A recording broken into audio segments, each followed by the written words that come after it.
Mistletoe can be deadly if you eat it, but a podcast can be even deadlier if you listen to it. It's Harmless Phosphorescence.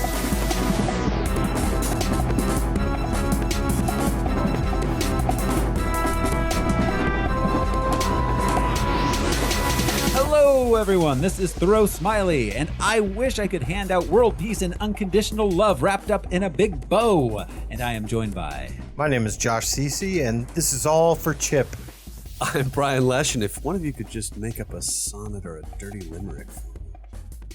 I'm Jeremy Reed, and I am the mayor that Gotham deserves, but not the one it needs right now. I am Alaric Weber. Hear me roar.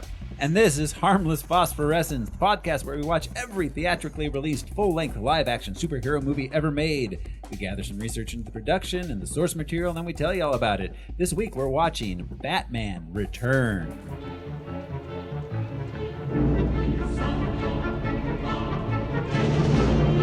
I've been down here too long. It's time for me to ascend. From the sewers of Gotham, a new villain emerges.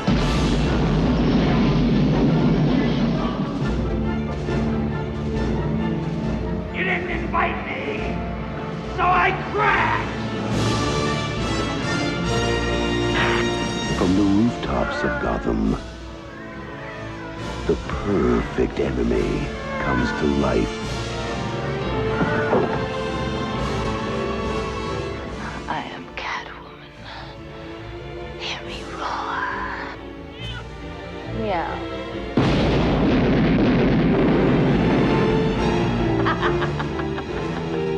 And the only one who can save this city is a creature of the night. Hey, stud. I thought we had something together. We do.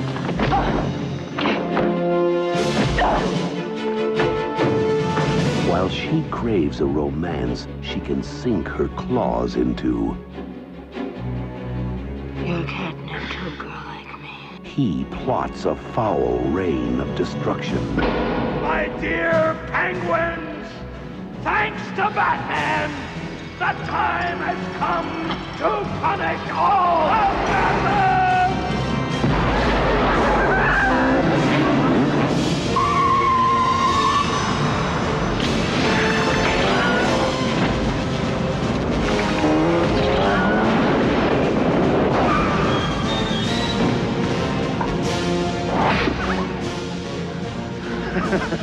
You missed.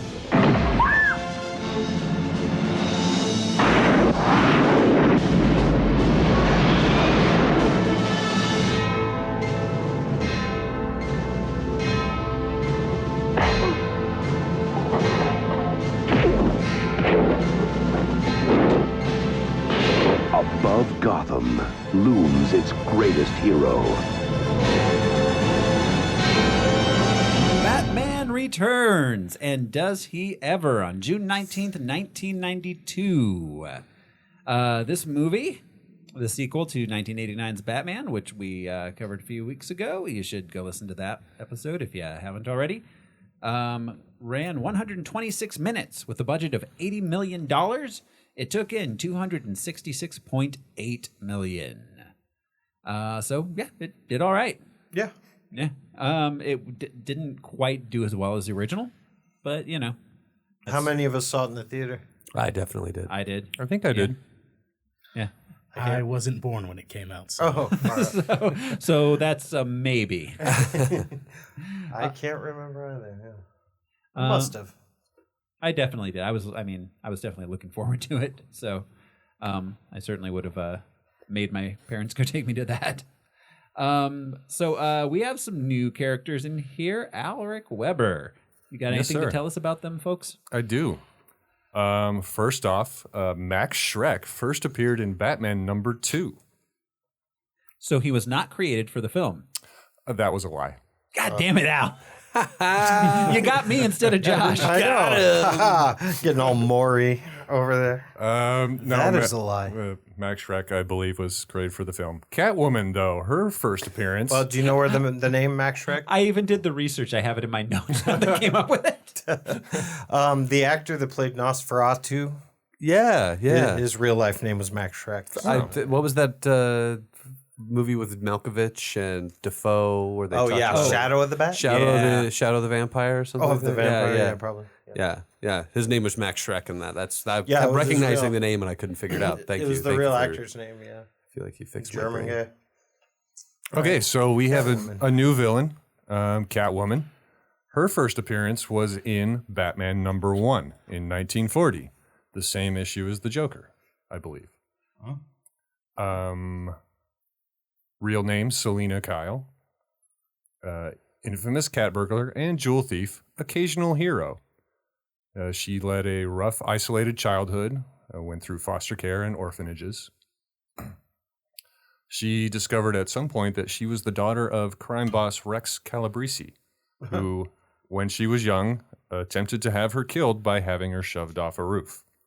Surviving the fall with amnesia, she eventually learned out the truth years later.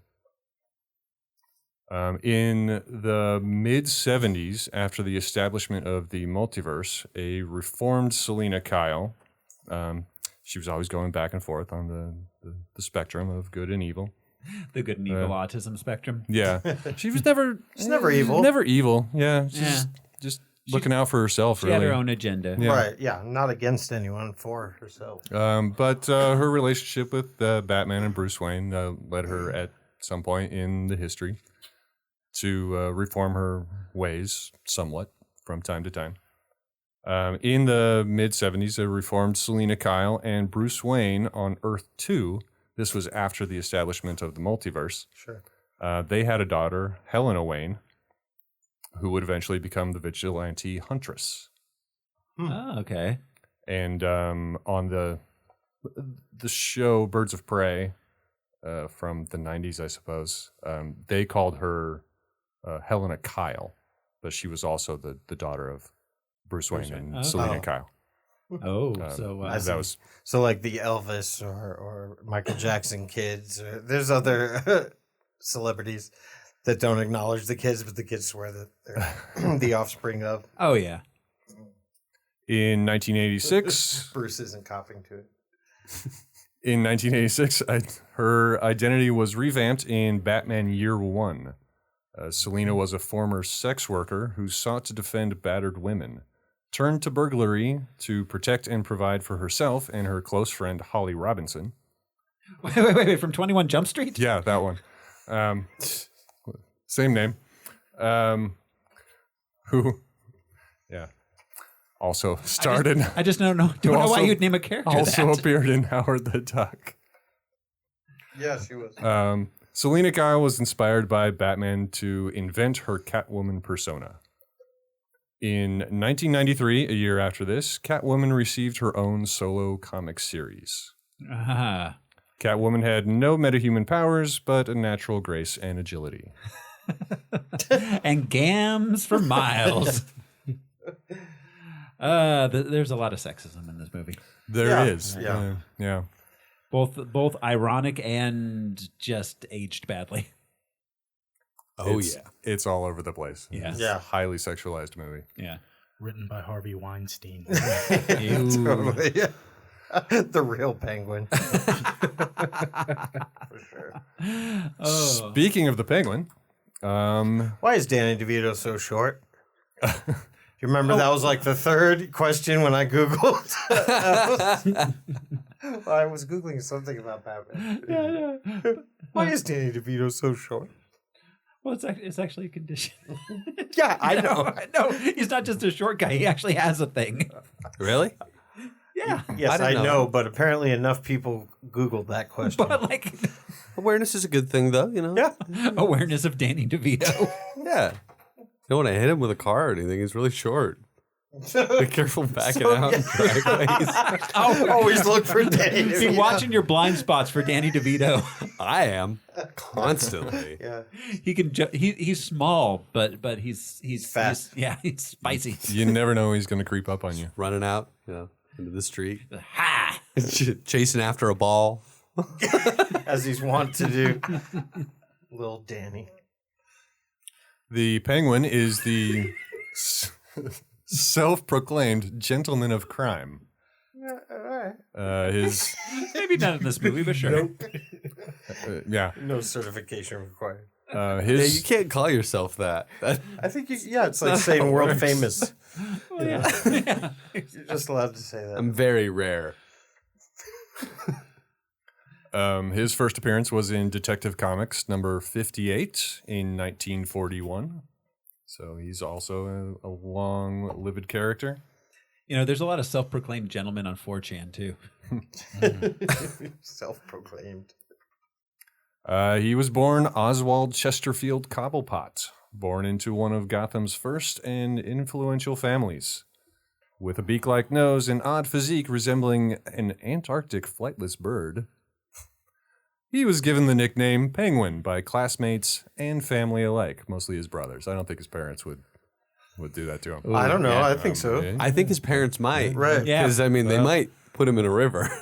Well, yeah, They could do anything. Yeah, Paul Rubens would, anyways. right. Well, and they seem like they'd be the same kind of parents, like in Step Brothers. You know, they sort of join in on the singing. Penguin's got a mangina. So, given the name at an early age, he decided to own the name and turn years of ridicule into revenge, one plot at a time.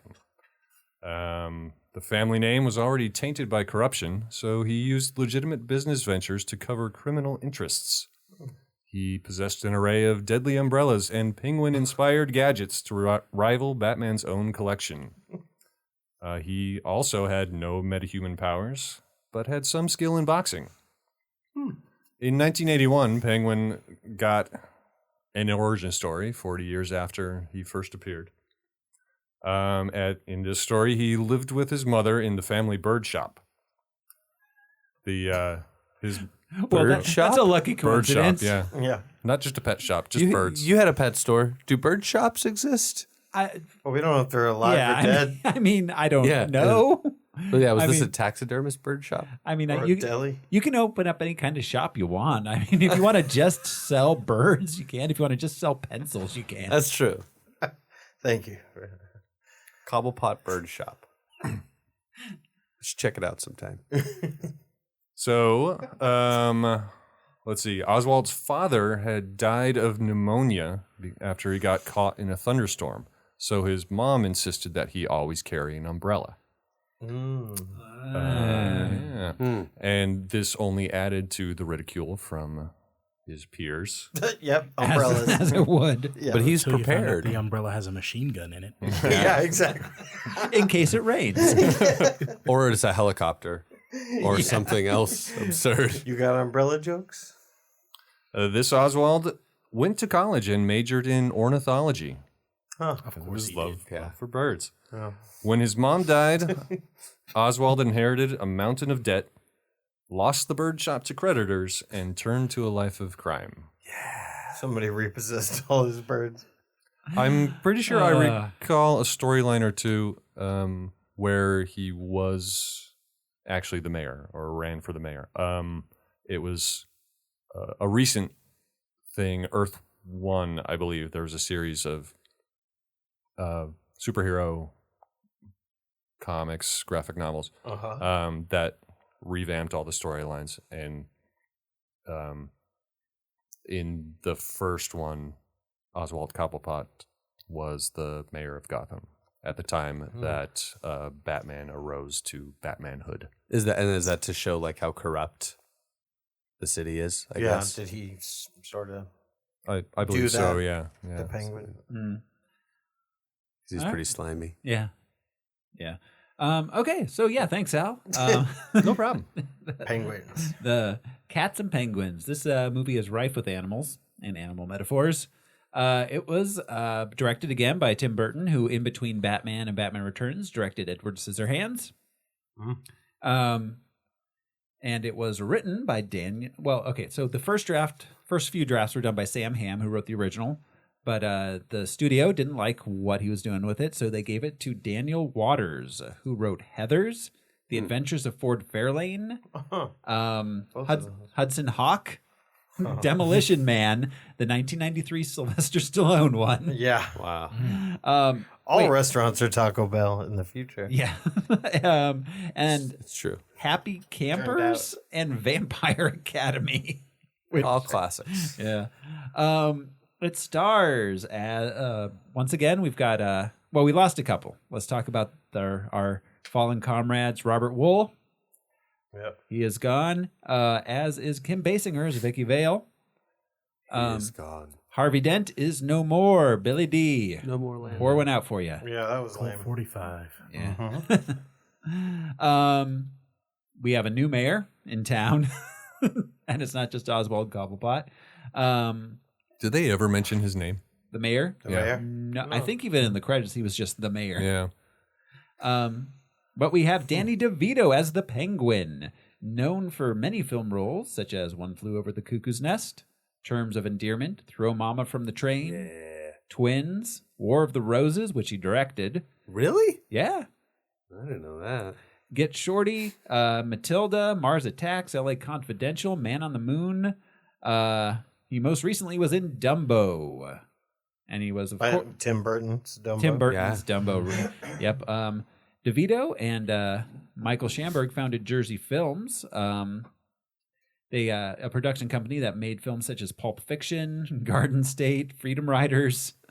DeVito also owned Jersey Television, which produced not Reno 911, the 1996 film Matilda, and DeVito won an Academy Award for. Oh no, he was nominated for an Academy Award for Best Picture for producing Aaron Brockovich, as well as Pulp Fiction. Wow. We've got Michelle Pfeiffer as Catwoman. We will see her again in like Scarface. two years from now in Ant-Man and the Wasp. Oh, That's yeah. awesome. Yeah. And when we do Scarface. Yeah, we're when we gonna do that. Scarface. He was a superhero, kind of. Yeah. Her first leading role was in Grease 2. She was, as we said, in Scarface, Witches of Eastwick, Married to the Mob. She was nominated for Academy Awards 2 years consecutively for Dangerous Liaisons and The Fabulous Baker Boys. Fabulous. The Fabulous. Starring the Bridges Brothers. The Bridges Brothers, yes. Thank you. I wanted to say the Goldblum Brothers, but I was like, that's the wrong Jeff. And let's see. She starred as Catwoman. Then she went on to be nominated for another Academy Award for Love Field, a movie I have no remembrance of. Age of Innocence, White Oleander, Wolf, What Lies Beneath. She was most recently, her most recent movie was Ant-Man and the Wasp. We've got as Max Schreck, Mr. Christopher Walken. He was in Annie Hall, The Deer Hunter, Dogs of War, Dead Zone, A View to Kill, True Romance, Wayne's World 2, Pulp Fiction, Ants, Sleepy Hollow, Joe Dirt, Catch Me If You Can. His later movies don't have quite the cachet of his earlier ones. And that rounds out our main cast. We do have Paul Rubens, a.k.a. Pee Wee Herman, in a small cameo. I'm going to save that. We'll talk about him some more when he actually has a speaking role next week when we watch a different movie. I'll tell you at the end. And then, of course, Alfred's back and Commissioner Gordon's back. Yes, the only two actors to appear in all four of the 80s and 90s Batman movies. I think Alfred's a little more legit in this movie. Yeah. I don't know if anybody Was he- felt I have the the same problems with him, though. Would you perhaps think he is too legit, Al? Perhaps even too legit to quit? To quit, yeah. Well, you can't quit. It's like, I mean, it's not that kind of thing. obviously, he can't quit because He's too legit. he went all the way to the fourth Batman movie. That's right. He was, hacking in the Batcave with Batman. He was doing a lot of work. Yeah. Oh, yeah. No. Yes, he had more to do, but Definitely. his attitude seems to be the same, though. Snooty. Yeah, and this is stupid. We should be chasing chicks. Yeah. He You actually. need an heir. Yeah. Right. So they spent $250,000 storing the sets from the first film, so they didn't have to rebuild them. Smart. Yeah. Tim Burton originally did not want to direct the sequel.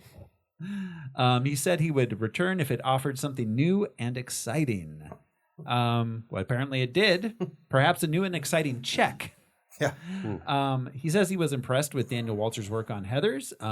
He originally brought Waters on board to do a sequel to Beetlejuice, which never was produced. They've been talking about that movie for decades. There's some chatter it may be happening now. Again, still. I keep my fingers crossed. Yeah. The subplot of the Penguin running for mayor came from the 1960s TV series episodes His Honor the Penguin and Dishonor the Penguin. It was a two-parter. Yes. Yeah. Harvey Dent appeared in the early drafts of the script, but was deleted. His disfiguring appearance of Two-Face would have appeared at the climax of the film when Catwoman kisses him with a taser to the face. What she did, with the Max Schreck thing, Harvey Dent would have survived that with his face two-faced. Interesting. And they abandoned that? Yes, they abandoned that. There's some say they did not want a black Two-Face. Or a black Two-Face kissing a white Catwoman. Oh, I didn't even think of that. Yeah. Yeah, then later on, Tommy Lee Jones is straight up pink. Right? Yeah. Let's stop acting like Yeah. that matters. Everything in that movie glowed under black light. Yeah. Oh my God. Including the semen stains. It was shot in a Spencer's Gifts. Just everything is fucking black felt. Totally was. Yeah. So yes. So in the early scripts, Max Schreck was the golden boy of the Cobblepot family. He would have been Max Cobblepot. And the Penguin was the deformed outsider, and then the Penguin would have been upset at Max not being thrown into the sewers. Like he was. Like he was, yes. They named him, of course, Max Schreck after who was known for his role as Count Orlok in Nosferatu. Count Orlok. Count Orlok. Burton hired Wesley Strick to do an uncredited rewrite, which it made it to Wikipedia, so it's at least semi-credited at this point. Wesley Strick. Is that credit or blame? Right. Wrote True Believer, Arachnophobia, Cape Fear, Final Analysis, Wolf, The Tie That Binds, The Saint, the 2005 Doom, the 2010 Nightmare on Elm Street. Burgess Meredith, who was Penguin in the 60s TV series Batman, was cast as Tucker Cobblepot, the Penguin's father, the role that Paul Rubens got. But he got too sick and wasn't able to do it. Oh, that's a bummer. Yeah. DeVito was suggested for the role by his pal Jack Nicholson. According to DeVito, it was 4.5 hours of makeup. We got it down to 3 by the end. Also considered for the role of the Penguin, Dustin Hoffman, Marlon Brando, John Candy, Dustin Hoffman. Considered course, for again, everything. Of course, Not they cast. considered Brando. Of course. I mean, Oh my God. considered him imagine. for every role. Could you imagine Marlon Brando as the Penguin? Oh my God. Yelling? Can you imagine Marlon Brando with like 3 or more pages of dialogue? Can you imagine Marlon There's no way Brando he could hack willing that. to sit still for a 3-hour prosthetic job? Well, he was on the list because he didn't need makeup, I'm sure. What is my grand speech? You told me I'm the mayor. Dean Martin, Dudley Moore, Alan Rickman, John Goodman, Phil Collins, Charles Grodin, Christopher Lee, Joe Pesci. I could see that. The fuck is this a list Ray of? people considered for the Penguin. What? Ray Liotta. Are these people who considered playing the Penguin? Yeah, they Are these were- people that they were like, we considered them. Right. Or they considered them. Alex Rocco and Christopher Lloyd.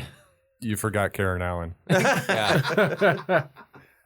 Dean Martin and Alan Rickman. Yeah, wow. I had no idea that Who Venn made this diagram was list? happening. Like, they both were getting jobs at the same time. And that pretty much covers everyone in Hollywood under the Kevin Bacon game. Right. But instead, they went with the guy who naturally, genetically Just looks like a penguin. right. Dean Martin, you say? Got a turtleneck on. Yeah, put him in a tuxedo. Yeah, exactly. He'll waddle. Give him those Dick Van Dyke cut from the Mary Poppins. Oh, God. Annette Bening was cast as Catwoman, Really? but she got pregnant and couldn't do it. She couldn't fall that far onto a sidewalk. Yeah. Pfeiffer, when she got the role, negotiated for $2 million more than Annette Bening, getting $3 million in total for the role. First you get the money. Yeah, for real. That's great. Good for her. Yeah, Pfeiffer went all in. She took kickboxing and whip classes. And it paid off. You could see that in the movie. Oh, yeah. She like knew her way around a whip, and Michelle Pfeiffer And she's kind of kicking tears people in it up. heels. Yeah, she's acting. She was for sure. fantastic in this. No, she was great. Yeah. She was maybe my favorite part of the movie. Yeah, definitely. Reportedly, Susan Sarandon and Meryl Streep were considered for the role, as was Brooke Shields, Demi Moore, Nicole Kidman, Jodie Foster, Gina Davis, Sigourney Weaver, Lena Olin, Madonna, Raquel Welch, Cher, Ellen Barkin, Jennifer Jason Leigh, Lorraine Bracco, Bridget Fonda, and Jennifer Beals. And Karen Allen. But Anne Margaret, that's like Dean Martin. She's Right. 25 years older than anybody else you named. It's just Wow. Why? like, let's Is she just on make this? Anne feel good. Anne, have you heard of Catwoman? She's weird. Yeah. Do you guys remember? Oh God, what was her name? It wasn't on that list. That Yeah. exhaustive list. The one that went on was it Letterman or Leno, dressed as Catwoman? Oh, Sean Young. Sean Young. Yes. Oh. She even got thrown off the Warner Brothers set. She would show up in costume, like threatening Tim Burton. She showed up. Yeah, she showed up on the Warner Brothers lot dressed as Catwoman, trying to get a meeting with Tim Burton. Yeah. She wanted the role. Yeah. Yeah. And went about it in a way that like we would. Yeah. Like I'm sure she has an agent, right? Yeah. It's like throwing paint-filled water balloons and Rocks. I'm gonna follow this dude's car around dressed as Catwoman until he sees. singing like Eartha Kitt everywhere she goes. Oh no. What Lola wants. This movie has a 7 out of 10 on IMDb, 68% on Metacritic, 90% like this movie on Google Movie Reviews. Wow. What does that even mean? Yeah. But when I Googled it, it came up, so I put it in here. Bunch of people's ants that It makes me feel accidentally good. clicked on it. And a 79% on Rotten Tomatoes. 70 what? 79. Yeah, all right. And you know who else had something to say about this movie? Those thumb motherfuckers. Those thumb-having motherfuckers. thumb-having motherfuckers. Gene Siskel and Roger Ebert. Batman Returns was once again directed by Tim Burton, whose credits also include Beetlejuice and Edward Scissorhands. And Burton is one of the most interesting stylists at work in the movies today. His movies are always terrific to look at. Batman Returns is consistently fascinating as a visual experience. But it's sort of hard to care about this movie. The storyline is confusing, the characters are only sketchily developed, and it's impossible to get involved in the fantastical story. I always felt I was watching from the outside. There are some strange contradictions here. Batman is not a successful movie, but it is, visually at least, an inspired one. Well, you know, Roger, I think that there are elements to get involved in the story. I did, and I enjoyed the picture. And the two parts that I enjoyed were the Penguin and the Catwoman characters. I think Michelle Pfeiffer is a good comedian and doing good light comedy when we see her as the office worker who's going to be turned in after she's abused into Catwoman.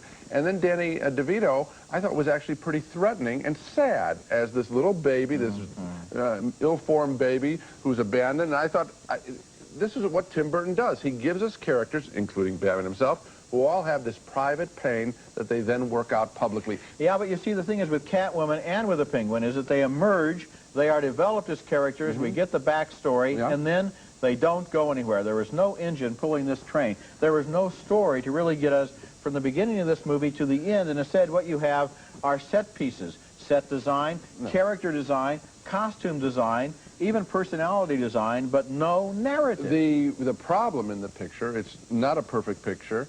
The problem is the Max Schreck character. Frankly, he isn't particularly interesting. In his story and what he wants to do and how these other two characters fit in, I agree with you, that isn't worked out. But the point is that in seeing the story, I just saw this as a personal story rather than an action story. Yeah, but the thing is, maybe if the Penguin had wanted to do what it is that the Shrek character wants to do, that would give him some kind of an agenda. I agree with you. Because the problem is you have the two most interesting characters basically standing around as participants in somebody else's story. There's no need for Max Schreck, Christopher Walken, in this picture at all. And yet I would say, once again, Burton makes great-looking pictures. Okay. Our next movie and our next film is called Cold Heaven, a psychological thriller starring Teresa Russell.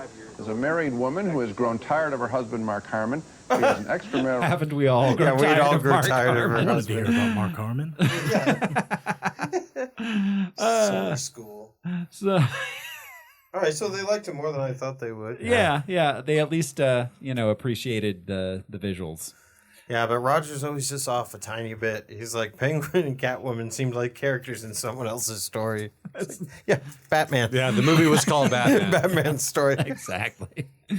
That is that's about it for our pre-pro here. I'm abbreviating. Pre-pro? I'm abbreviating everything. Pre-production. Oh, man. I'm working on it. Can we call it the Bat Pre-Pro and label it? We can. The Bat Pre-Pro. In honor of how Adam Westy this movie is. It really is, which is... But we can splash it with like dirty, smelly water. Like roll it into a ditch, give it a bottle of whiskey. Yeah. Leave it there for a few years. That's how movies are made, right? Yeah, that and cocaine. Cocaine's a prime ingredient to most films. Hey everyone, Thoreau from Harmless Phosphorescence here with a message for you. Yes, you listening to me talk. Did you know that the Harmless Entertainment Network has a Patreon? That's right, you can join in and get extra fun like a Star Wars Harmless Phosphorescence miniseries, a patron-only Q&A roundtable episode. We have great bonus episodes of audio dramas like Attention Hellmart Shoppers in 1994. But not only that, if we reach our next patron goal, we'll do a monthly bonus Harmless Phosphorescence about a patron-chosen non-superhero movie. Plus, there are great new shows on the way, and if you're a patron, you'll get to hear them first. Head over to patreon.com/harmless entertainment today, and for the price of a cup of coffee, you too can join our super awesome superhero club. Now, back to the show. I did sort of feel that this was a perfect blend of the Adam West Batman and then the Christopher Nolan Batmans. It's kind of halfway in between. Right. Yeah. Yeah, it's halfway. It's campy, but it's still dark and semi-realistic. And he's very Burton-ey. detective too. Yeah. I had forgotten how Burton-ey this is, with like the swooping shots over like the black and white snowy zoo with the Danny Elfman playing. I was And like, the sweeping up the buildings like in the first one. Yes. You know, where the camera flies up the outside of the yeah, that too. But like, I mean, just Art Deco like sculptures. there were shots that were just straight up Beetlejuice. Yeah. So, well, you guys ready to get into the plot of this thing? Yeah. All right, Okay. let's do it. Here we go. This is Batman Return. We open on Cobblepot Manor.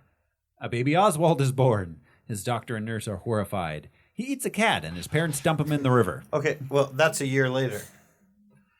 Oh, yeah. I thought it was a really cool time-lapse trick. He's standing there alone drinking the martini. Hears her screaming, has the baby. And then it comes back to that window, and they're both having their martini, and he's in his little, like, cage, kind of. Yeah. Mm-hmm. So I think they gave it a year. They're like, all right, that's enough. Well, he finally ate the cat. Right. Because it was Christmas again. Yeah. As well. Oh, okay. Yeah. I had see. This is a Christmas story. I had thought. Yeah. No, this And is it's a hard. Christmas movie. This movie keeps going back to Christmas. Yeah. It falls under those weird Christmas movies, like More Christmassy Die Hard. than Die Hard. yeah. Die Hard, Iron I would Man agree. 3. Iron Man 3 is my favorite. Yeah. As credits play, he floats through the sewers into the Gotham Zoo, where he is discovered by a flock of penguins. There were a lot of people walking their babies in the middle of the night Right. in that freezing ass park. Right.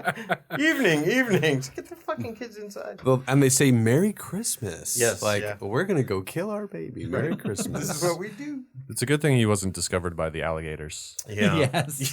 Just a few feet down. Yeah. What are the odds that a guy that looks like that was discovered by the penguins? Yeah. It was God's will. 33 years later, which means Penguin is 34 years old. God, the future is bleak. It's weird when you Some hard think living. about that. Some hard living. He's been swimming in toxic waste. So. Yeah. Poop. yes. Lots Also of poop. traveling with the circus Yes. Yeah, do they get outside or gigs? the carnival. Well, Yeah. apparently they did because they were doing stuff. Oh, Yeah, they were traveling and going town to Yeah. town. that's true. Town to town stealing babies. Yeah. Yeah. Okay, yeah, you guys are right. So he has his penguin family and he has his carnival family. Oh, and they do not get along during the holidays. Yeah, and he keeps them separate. Yeah, it's his secret family. And yeah. They are my friends, you guys. You don't understand me. 33 years later, it's Christmas in Gotham. The Gotham Christmas tree is lit by the Ice Princess. I assume a non-elected position. The Ice Princess? Gotham City, you never know. You never know. Yeah, or Star Wars. No, Either way. she was She's born in the into that Senate. position. Oh, that's it's in a there. Princess, princess. right? Yeah, divine right to rule. Yeah. I think I dated the Ice Princess once. Or that's just what I called her. Through a grate, a gloved pair of flipper hands can be seen. Alfred passes by and is completely Flipper hands. How Flip- dare you? I'm sorry. What are they called? I have no idea. No, I want you to go. Let's see. Penguin appendages? Flippers? They're just flippers? He's a penguin? No, but he's not literally a penguin. Is he though? What? Alfred passes by and is uninterested in the tabloids' report of the Penguin Man living in the sewers. Yeah, so dismissive of the crazy things that happen in Gotham. Yeah, nothing like that could ever happen here. Hogwash. I'm British. Meanwhile, And I walked from Wayne Manor downtown. right, out in the countryside. I'm sure he's going to go.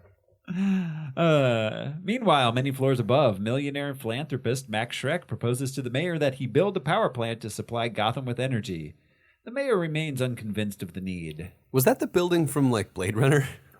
It's just like a pyramid. Yeah. Yeah. Which, FYI, Blade Runner now takes place in the past. Right. That's right, No. 2019. Yeah. I mean, Yeah. was Donald Trump the inspiration for all of these Every characters? evil- For yeah. the whole 90s? So much so. Yeah, the department store magnate. Like, what? With the terrible hair. Right. Yeah, with the terrible, weird, white blonde hair. And the mayor refers to him later as their mover and shaker. So I guess he's important. but Our that's mover and Yeah, shaker. just shitty hair and a big like tall. What- a dumb corn-fed Kid. son. Yeah. Mover and shaker is also an elected position. That's true with the Ice Princess. They're waited on by Shrek's assistant, Selena Kyle, in the beginning of what is a lot of sexism. They go, And just shittiness. well, yeah, The yeah. housebroken comment. It's like, it's not sexist. Well, no, Fucked because when she talks, like the way they look at her is right. like Yeah. a lady's talking. You got one that talks? And I mean, I think a lot of it was done, ironically, because she is kind of got like a woman empowerment thing going on in a very early 90s kind of way. But some of it I think is just of the time. For sure. So they go downstairs to the Gotham tree. On the way, Shrek threatens to head a recall effort against the mayor if he doesn't agree to Max's power plant. Then the mayor takes to the podium. He introduces Shrek to the crowd. Shrek realizes he doesn't have a speech and that it's Selena's fault. He forgot it. Upstairs, Selena realizes it too and runs down to deliver the speech to him. He proceeds with the speech, improvising. Below him, the penguin plots. She calls herself a corn dog over and over She again. does. I watched corn dog. I watched this with my son, and he was like, "Corn dog." You should have lied to him. But like, oh yeah, when I was a kid, that was like that was like right up there. Everybody's in the you top could- 5. You say corn dog in front of your parents, you are dead. You are Yeah, dead. you are so I grounded. got slapped at the table. Because she's beating herself up for Sure. kowtowing to, when she had an idea, she's like, oh, it's more of a question. Right. She hates that she was timid. Yeah. She is like a cat. A cat woman. Oh, coy. Yeah, and there was a lot of weird, like, she was a cat, just the way she was acting. Well, yeah, later on. I mean, like, early on. No, in the early movie, on, too. yeah. Yeah, where He it's just he like, makes the housebroken she's comment. kind of skittish, you know? Oh, yeah, no. Yeah, definitely. It was I weird. see it. It was a weird thing. A giant gift box rolls out of an alley. How did it get in the alley without anyone noticing? They built it there in place. Yeah, it's like the Trojan horse. Yeah, exactly. There you go. A horde of circus performers burst out, creating mayhem and attacking the crowd. Commissioner Gordon lights the bat signal, and Bruce Wayne. The police can't take care of crime prevention. Quick, get Batman. All right. So there's this The big. police are there. Right. And on top of that, there's a big event downtown. A lot of people are going to be outside in public in Gotham. There have been attacks by this circus gang, so shit's on the wind. Mysterious penguin creature. Bruce is sitting in the dark staring at the wall by himself at home. Yeah. Yes. Like, he didn't even want to be Batman, stand on a roof, make sure this whole event goes well. He could be, or just like sitting in the tent at like Central Command with like the police being like, you guys having like there's somebody trying to rob a bank? I'll go. And who installed the mirrors that reflect the signal? Does nobody else notice these giant mirrors on Right? Manor? That's the bat signal. Why do you have that? Right. I want extra moonlight. I just think they look cool. I like them. I'm a fan. I'm eccentric. Shut up. I like to know when didn't- Batman's out on the I'm town. not Batman. You're Batman. I'm trying to figure out who Batman is. Will you help me? Max Schreck flees the scene. Batman arrives, taking out some circus criminals. His son Chip saves him. Yes. Circus criminals are my Dad, favorite. go. Selena, my favorite part is when Commissioner Gordon says, "It looks like the circus gang is back, Batman." And Batman says, "We'll see." Yeah. They're dressed as clowns and acrobats. What else are they? Can we also take a moment to commend the follow through that this circus gang has, even with their weaponry and tactics? Normal criminals use guns. These guys spit fire and swallow swords at you. Yeah, their specialty. Artisans. Swallowing a sword at me. Well, starting a fight with the flamethrower. Lots of somersaults. Spitting fire. Oh, and the moment Batman totally kills somebody. Yeah. And this, yeah. with Which is the the afterburner. Yes. Sets them straight on fire. No, he kills several people And, in this and movie. with the dynamite belt thing? The dynamite and the guy falls and then explodes. Yeah. He smiles at him as he puts it in his belt. He's like, I'm murdering you. Right now, I'm murdering you. He's like, I didn't kill him. The fire killed him. He's like the opposite of the NRA bumper stickers. Batman doesn't kill people. It's fires. It's your fucking fault. He just has a bumper sticker that absolves, I am Batman. I absolve myself of all guilt. It's a fantastic bumper sticker. Just imagine having that on your car. Like, it's so confusing. I'm going to put that on everything. I'm going to sign every legal but it's document. not on the like Batmobile, that. it's on the Bruce Wayne limo. No, like on my car. Yeah, like I'm Batman. Yeah, I mean, every I'm time I file a myself. legal document, it's going to say that on there. I am Batman. I absolve myself of all guilt. You're like, I'd like to plead the 11th. That's the right to be Batman. I'm pleading Batman. Selena arrives on the street just in time to be taken hostage by a clown with a taser, and Batman shows up to rescue her. He leaves, and Selena gets a little thrill out of tasering the clown. As the trouble dies down, the mayor realizes Shrek is nowhere to be seen. Meanwhile, Shrek, down an alley, is abducted and taken to the sewer, where he meets the circus gang and the Penguin. Penguin blackmails Shrek with evidence of his corporate crimes and his ex-partner's arm. I wanted to point. Yeah, I'm sorry to interrupt that point, but I just wanted to point out that Shrek was walking around and stopped right on top of a trapdoor. Yeah, lucky that. He stopped to rest and look around. And there are 3 beats, and then the floor falls out from under him. Why is he wandering around anyways? Isn't this at the base of his department store? Or Yeah, why didn't he just run in the building and go upstairs? Run into anywhere. Yeah. I love that he's a department store billionaire or millionaire. Yeah. Not like an oil magnate. No, look, but he's trying to make the change, guys. Yeah, power. Energy's where it's at. That's right. Oh, yeah, he knows it too. It's like, if only we could store power. In some form. But sir, if only we could store power. So let's get back to Fred's hand. Yeah, so Fred's hand. Jacob Marley. So he blackmails Shrek. The Penguin blackmails Shrek into helping him return to the surface. It was a great moment when he shook Shrek's hand with the severed hand. Yes. And then left Shrek holding it and just walked away. Reminded me of Jurassic Park. Oh, right. Yeah. Or does Beetlejuice do that? I don't know. God, it's been too long since I've seen Beetlejuice. But so what do people think of the Penguin? I think obviously his performance is great, but like, did they have to make him that gross? Do you think that's he's not just like is that important to the? He's not just a weird little dude. He is disgusting. Yeah. They went in on the realism on that aspect alone. Well, I feel. I mean, this is very, very Tim Burton. The Penguin design. Well, and also he's like eating raw fish. And those long johns that he's wearing, that he's like greasy and yeah, you can see the outline of his weird little penguin butts. Because we've now seen with The Punisher and 2 Ninja Turtle movies that it's easy to live in the sewers in a clean and hygienic manner and get the most out of it. Yeah. No, it's full just Tim Burton, the design and the choices they made to make him so disgusting. I think they could have made him a more dynamic, more villainous character. They It was went with gross and then horny inexplicably. Oh yeah, Yeah. No, he's the classic basement dweller. He's like an angry teenager. He is exactly. Yeah, right. Yeah. None of these clown No chicks will hygiene. fuck me. no hygiene. If you recall from what I was saying earlier about the Penguin, this is a gross departure from anything that they had produced about the Penguin before. Right.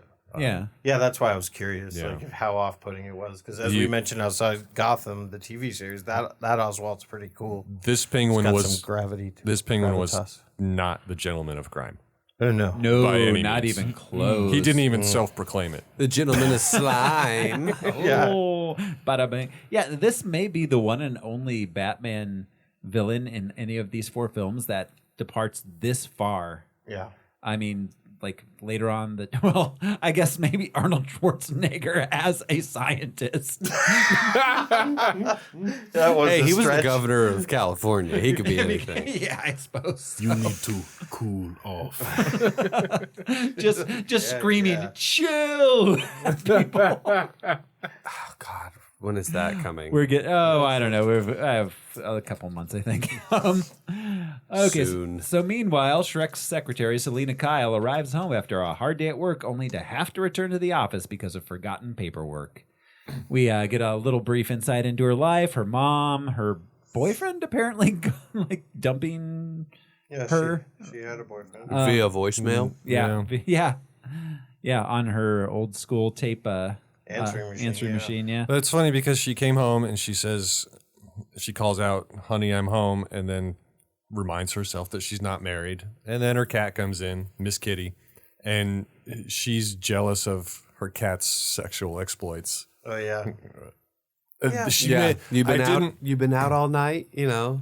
You want to tell me about that kind of thing? Oh yeah. Huh. I think she said, "Do you want to tell me about your sexual exploits?" Yeah, something like that. Yeah. But I didn't get the exact quote. A lot of, So a she's Miss lot Kitty. of random horniness in this movie. She's real gross, too.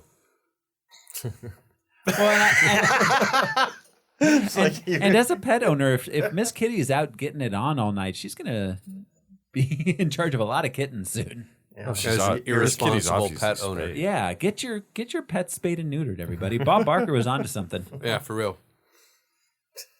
but Wait, then she did has Bob Barker spay and neuter people's pets? I just took that as like a fact. I just accepted that. Oh no! At the end of every episode of The Price is Right, he'd say, "Remember to spay and neuter your pets." Oh, good for him. He was a spokesman for the Humane Society. Yeah, for I never caught that. decades.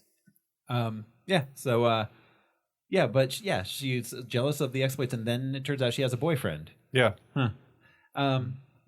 Well, and she's got the most terrifying neon sign ever, even before she smashed out a couple letters. Oh, dang it. I didn't write down what it said. Hello there. Hello there. Hello there. Right. I feel like she was Obi-Wan Kenobi. Right? The prequel meme. Bright pink neon. Yeah, having custom neon made to look like someone violently scrawled a message in lipstick on your wall. She was having issues long before she got thrown out a window. Hello there. Oh, yeah. Yeah, for a second, I had to look closer to make sure that was not like a street sign right outside her window. But no, it was right on her wall. Yeah. Oh, yeah. She made or had made. Like Kenny Rogers Roasters. Keeping her up all Keeping her up all night. Yeah, she sleeps with it on. all greasy. Yeah. Oh, God. Michael Richards all greasy. Oh, my God. Oh, my Lord. Was that the name of that restaurant? Kenny Rogers Roasters. Kenny Rogers In Roasters? Seinfeld? Yeah, the big red sign. Kenny Rogers Roasters. And I knew in real life, immediately, that's they're a real immediately- chain of restaurants. Yeah, they Really? exist. Oh, I didn't know that was a real restaurant. Yes. God, that's like Jimmy Buffett's. Ooh. Oh. He's all, I'm the gambler. Come gamble on my chicken. Diarrhea? No diarrhea? You're rolling the dice. See, you gotta know when to. Max Schreck returns to his office to discover Selena going through his files. She admits she found out that the power plant is actually meant to drain Gotham of its energy, which Schreck will then sell back to the city. And this is where she demonstrates that she's a smart little cookie. Yeah. She is, yeah. Schreck pushes her out of a window to silence her, but she survives the fall. Possibly, due to some well-placed canopies. And The shot where she was falling and then fell through the canopies, at first it was a little blue screeny, but when she was actually supposed to be hitting the canopies and going through them, it got close up on her face. And the way her head was bouncing forward into the screen, it looked really cool and realistic. It was a very cool shot. Yeah, It was they a did good shot. job on that. Yeah. Well, before he shoves her, that's where he tells her that this whole plot is just to have something to leave for Chip. Oh, yeah. Yeah. It's like, what about the department stores? And maybe it was in the script, but it was just like a stock Christopher Walken gotcha kind of thing. Like where he's like, hey. And then pushes. Yeah, no. That just felt like Christopher Walken. Yeah, that really felt like he was improvising that. Yeah. So And who would you tell this to? Yeah. There's a lot of cat stuff going on because he says, what did curiosity do to the cat? Right. But then also, like, the mascot of Shrek's department store is the a cat. Yeah. For some reason. Yeah. Yeah. Maybe It's a Tim Burton decision, I'm sure. Yeah, totally. He's a Was there something supernatural with all the cats coming up to her? It felt supernatural. Have you ever been peed on by a lot of cats? a lot. One or two. One or two is a one baker's thing. dozen. You need like 15 or 16. No, I don't think I could say a lot. They've had the same image in cartoon version or comic book versions, and even in Gotham, they had the same shot, kind of thing. The cat's coming around. Try it sometime. Yeah. It's a blast. It's breathtaking. Well, they've done that. It wasn't just Burton's choice. Like, Take my that's breath. happened. Though. I just imagine cruise liners with cats. What's that South Park episode? I don't know. Where they spray the cats in the people's faces. It's the heavy metal episode. Oh, God. Oh, God. Where's Hicks when you need him? So all the cats show up. There's one cat that's chewing on her fingers. Yeah. Which made me think that initially these cats might have just run up to eat her because they were hungry alley That's cats. totally what I suspect cats of wanting to do. Yes, yeah. What if it's a radioactive alley cat? I thought they gave her rabies There you go. or something. Like she picked up something. They Peter Parkered her. Yeah. Like, suddenly I want to kill a They definitely lizard peed. and leave it on a pillow. Yeah, basically. So she returns home, smashes the place up, and sews herself a black vinyl Catwoman costume. Yep, gets right to it. Yeah. She's got some stitching skills. And milk was a good choice, I guess. She pounds a grip of milk. Oh my God. No, you can't drink that much milk. You shouldn't. No. Well, let's not forget, she's also a woman in torment because she made sure to smash the lights out on the neon sign to go from hello there to hell here. Yes, that was a specific choice. Right. Steep. I liked the contrast of all the pink light and the darkness of the rest of the shot. Yeah. No, I mean, Ebert was right. It's beautiful. The film looks beautiful. Yeah, good thing. How does she get into that outfit without all of the people that With a are working vacuum? for the film? She has to stitch herself in every time. Every time. She didn't look too bad. That costume, I mean. Oh, no, I looked great. I Yeah. like this design. This Catwoman design was great. Looked uncomfortable. Oh, yeah. Oh, absolutely. Yeah. Itchy. No, I can't imagine Michelle Pfeiffer enjoyed the costume very much. Crime fighting rides up in the crotch. We have had. I was reading, apparently she couldn't hear when she was in the suit because they had to vacuum seal her into it. Right. And so she would start yelling her lines on set. And Tim told her to lower the pitch of her voice. Wow. Because it was the same with Michael Keaton, the first one we'd found out. He said the same thing. He couldn't hear a single thing anybody was. That's great. We don't have that technology. Apparently, the Batman costume this time was lighter and more flexible. Yeah, and apparently made of paper mache, as we'll see towards the end. Yeah. Like, why are you even wearing this? What did you say, Jeremy? Tootsie Rolls? Yes, rolled out Tootsie Rolls. Tears it right Well, and so it's lighter than the first one, but it still weighed 55 pounds. That's insane. Oh, my God. Wow. Well. Kid. I said, wow, not well. Oh, I thought you were going to say, well, that's what you get. That's what you get for being Batman. The mayor calls a press conference vowing that there will be no more crime, and his own baby is immediately kidnapped by one of the circus gang, who jumps into a sewer. That was amazing. Yes. Wasn't that Doug Jones? Oh, was it? Yeah, I want to say that was like his first featured character acting role. That's something I read as I was looking through, and then I went back and watched the scene. I know he was for sure one of the clowns, but I think that was like his feature was that he was the clown that kidnaps the mayor's baby. The acrobat clown. Yeah. Remind me who Doug Jones is? He famous character actor. He does a lot of Guillermo del Toro's films. He does a lot of the Right, he was Pan in Pan. Yeah, he does the costume stuff, and he played Abe Sapien and Hellboy, and Yeah, he's Doug Jones. Yeah, he's a great. He's like an actor. Andy Serkis type character. Yeah. You never know it's him, but he's great. So the Penguin pretends to rescue the child and is hailed as a hero by the press. He says he wants to find his parents. Bruce Wayne, watching on TV, commiserates. Now it's something wrong, Mr. Wayne? Be like, I don't know, Alfred. Yeah, and then Bruce is like, I hope he finds him. Be like, yeah. Like, they're not Batman. It's so strange. I hope he finds his parents. Penguin is allowed alone to the Hall of Records to find his parents. It seems like a good idea. Yeah, all he wanted to do was go to a library, apparently. I've seen dudes worse than him at the library. What was keeping him? Right. Max Schreck keeps the press out. We see that he's jotting... The Constitution a rest. Give it's Christmas. It's not the first time a dude that looks like that has said, give the Constitution a rest. We see that he's jotting down the names of the first sons of Gotham's richest families. Meanwhile, in the Batcave, Bruce Wayne investigates the background of the Red Triangle Gang. Was this before LASIK? Because Bruce Wayne still has reading glasses. Yeah. Well, good thing he doesn't need them for seeing far. Otherwise, it's Batman just squinting his way into throwing the Batarang. That's why the cockpit of the Batmobile is so big and long. So he can see the instruments. Right. It's prescription. The Batmobile is a prescription vehicle. He discovers the troop and a troop member called Aquatic Bird Boy have been shut down years ago due to children going missing during their performances. Aquatic Bird Boy, which is going to be the name of my new ska band.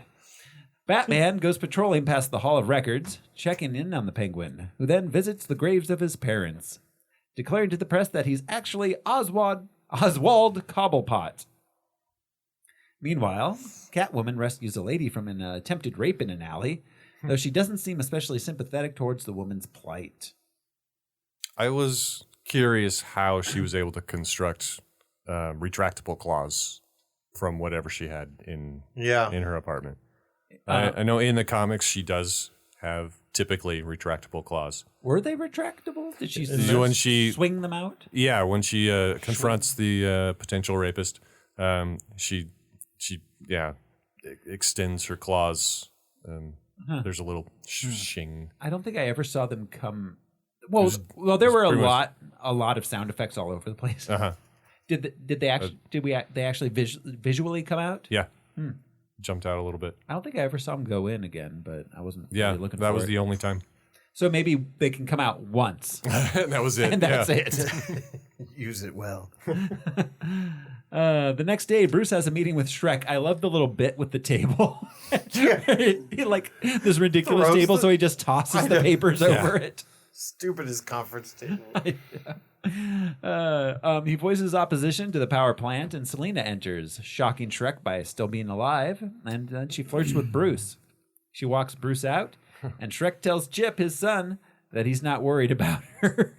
The exchange with between Selena and Bruce was really cute and charming. So she comes in, Bruce is immediately enchanted, and Max says, Selena, this is Bruce Wayne. And Bruce says, yeah, we've met. Have we? Oh, I'm sorry. You know what? I mistook me for somebody else. Yeah, I mistook me for someone else. And she says, you mean you mistook me? I mistook me. Yeah, isn't that what I said? And yeah. So, I mean, I really enjoy all the little nods to. So, I mean, the themes of this obviously are. There's a lot of stuff about identity, and so there's a lot of cool little banter between them that shows up that theme. Yeah, Batman's way quippier in this one. Oh yeah, everyone's way quippier in this one. That's true. Everybody is on the same level Nicholson was in the first one, as far as quips go. Yeah. Shrek visits the Penguin, bringing lunch, and after a rocky meeting with Penguin's new political team, convinces him to set the circus gang on Gotham to sabotage the current mayor so that Oswald can run for mayor. Was Danny DeVito just really eating a handful of raw fish? It looked like I it. kind of wondered. Yes, maybe it was smoked. I don't know. The skin looked pretty not smoked. I mean, sushi is raw fish, so it's not going to kill you. Yeah, I mean, that's still not. And it wasn't eating fun. the skin, but yeah, interesting choice. Yeah. That night, the circus gang begins blowing up local businesses, which also has to be good for Shrek's business. Didn't he? Is this where he had the scene with Jan Hooks? Yeah. And the other. Yeah, okay. Jan Hooks and that guy who I know I've seen in. Yeah, things. he was in a lot of. He was in Herman's Head. Maybe? Oh. But maybe not. Yeah, Jan Hooks. Yeah, the late great Jan Hooks. And this is where Oswald's apparently super horny. That's Yes. mainly what he wants. Yes. Now that he found out who his parents are. He just wants to get down. Right. Oh, so this reminded me. Jan Hooks. She also appeared in Pee-wee's Big Adventure. Yeah. And let me find it. Penguin's mother was portrayed by Diane Salinger, who was also in Pee-wee's Big Adventure. So she was Simone. We've got a lot of Au revoir, Pee-wee. Au revoir. We've got a lot of Well, Jan Hooks was in The Groundlings with Phil Hartman and Paul Rubens. Yes. There you go. Yes, and then she most famously on Saturday Night Live. And then 30 Rock is Jen. Oh, that's right. Jenna's mom. It's pretty good. Oh, God. And is it there that Max Schreck brings up the Gulf of Tonkin and the Reichstag? A Reichstag fire. Yeah, that's some heavy political history. Right. He's just going for it. At one point, he says, when you think of yourself, think of Richard Nixon. It's like, Well, and he keeps doing the Nixon V. Yeah. Well, he has 3 digits. No. Shrek does. Oh, Keeps doing Shrek. the- yeah. Penguin does Fucking too. Shrek. This needed a Smash Mouth song. For real. Every time you say Shrek, I keep hearing one in my head. So No. a penguin is like an onion. Yes, exactly. Multi-layers. Do you know if you play Smash Mouth's first album to this movie, it lines up? I bet it does. and what does he call it? The French flipper slip? The French flipper trick. Yeah. I'm going to show her my French flipper trick. Yeah. Just terrible. Just terrible terrible. lines. He is I'd like to gross. fill her void. Yeah, that's the one. Come on, Danny DeVito. But the French flipper.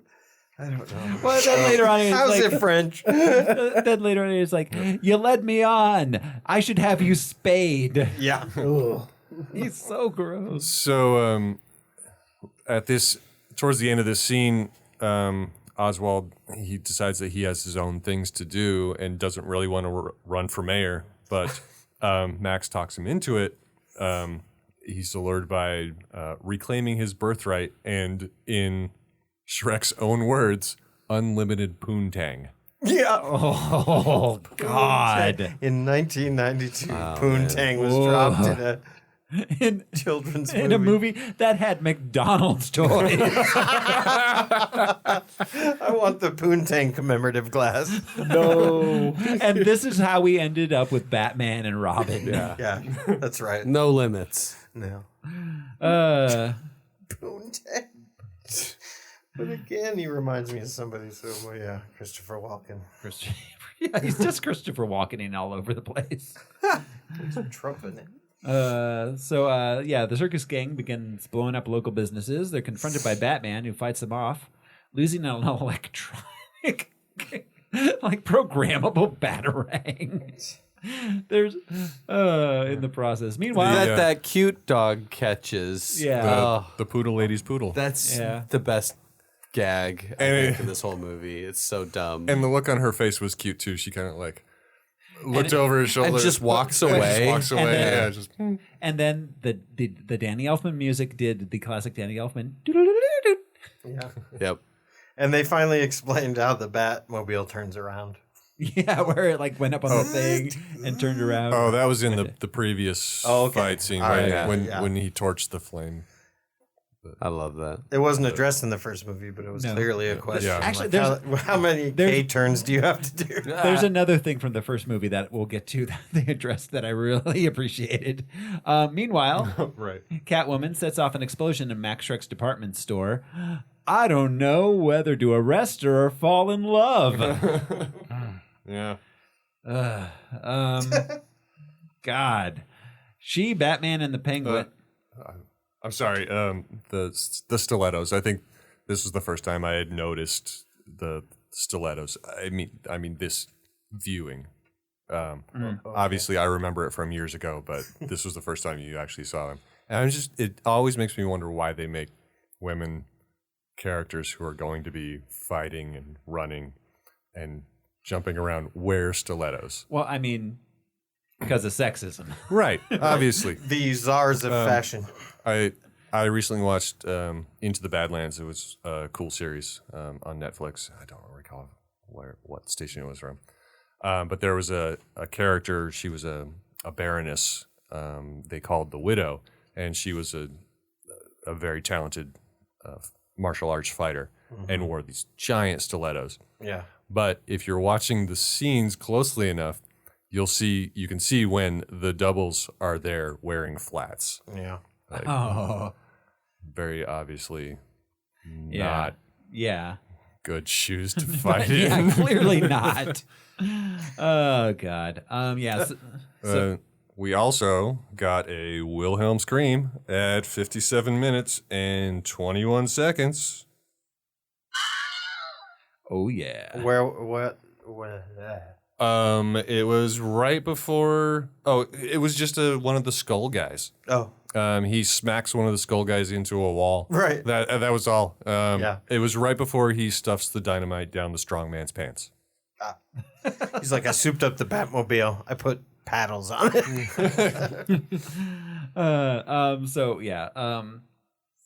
So Catwoman sets off the explosion in Max Shrek's department store. She, Batman, and the Penguin all come face to face in the street. This is a cool scene. Yeah.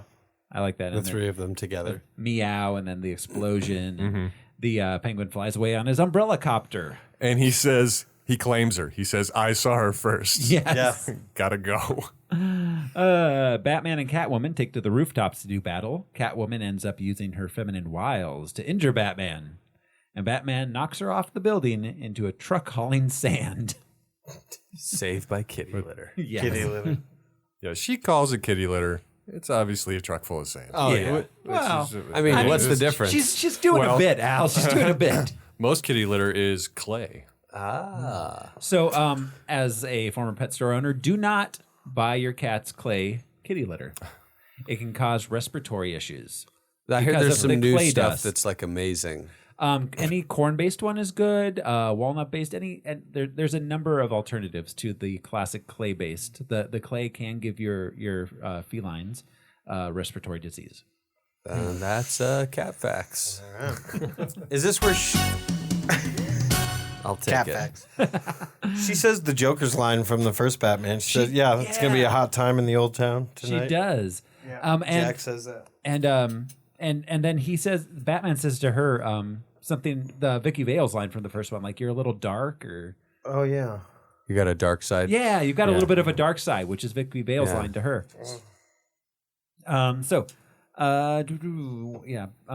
at the Batcave, Batman tends to his wounds. The next day, Penguin propaganda pops up all over Gotham. Alfred tells him to watch Love Connection instead of the news. Because it it's more classy or something like that. Yeah, I don't know. Yeah, it's like there's no real reason why Bruce Wayne would be following the news. Yeah. Why on earth? Especially news in Gotham, which apparently is constantly happening live. Yeah. Chuck Woolery would have been Max Schreck's friend. Yeah.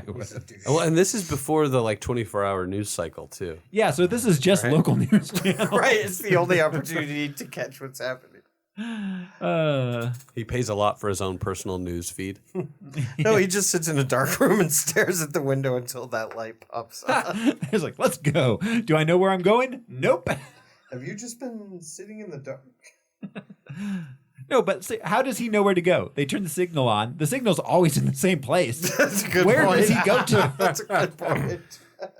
Yeah, that's a great question. He always has to show up at the police headquarters first. It's like, where do you guys need me? They're like, dude, it's too late. Man. It's too late, yeah. It took you 20 minutes to get here. It's 30 minutes to the crime scene. We pointed the signal at the... Yeah, see, so someone has to run back to the department, to the precinct, and turn on the bat signal, and then Batman has to run to the precinct, and Commissioner Gordon has to run back to the precinct, so they meet there, and Gordon tells him where they're supposed to meet for the crime. You know That's what? true. You know what Batman could use? A phone. No, man, phones are. So 1966. Yeah, they're so limiting. What about a bat phone? Why not a roof? Oh yeah. Well, he has a bat CD player, Why did they put the bat symbol on the CD player? so he could scratch. No, that's why it's an open air CD player. That doesn't explain the bat symbol. Which, by the way, that's not how air CD. that's not how CDs work. That's not how CDs work? You cannot scratch your CD. It's also not how penguins work. Yeah. So we're... There actually are devices that allow you to scratch your CDs. There are, But it's not the CD but- itself. It doesn't look like this. no, and what it does is it essentially Just scratch it. it essentially creates a buffer Yeah. in MP3 form, which you then run backwards and forwards and Yeah. adds Yeah. a scratch sound effect. Yep. It did not exist in I have one that does 1992. the same thing. It's my coffee table. Scratches them right up.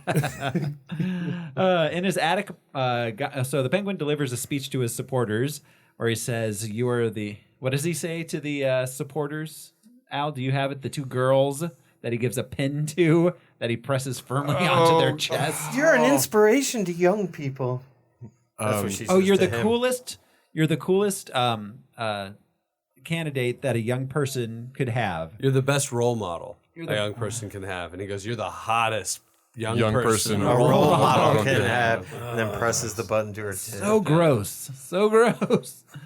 Right. It's like, Holmes, you look disgusting. You really got to pick up your personality game. You can't be a creep. Take a and fucking look that bath. way. So his mouth was constantly black Yeah. because they added black food coloring to mouthwash and had him just rinse with it throughout the time. Jesus. And whenever it would like squish out of his mouth, like they would add gelatin to that, so and then he'd it's squish it viscous. around in his mouth and like squirt. I it bet out. that was a rough couple months for Rhea Perlman.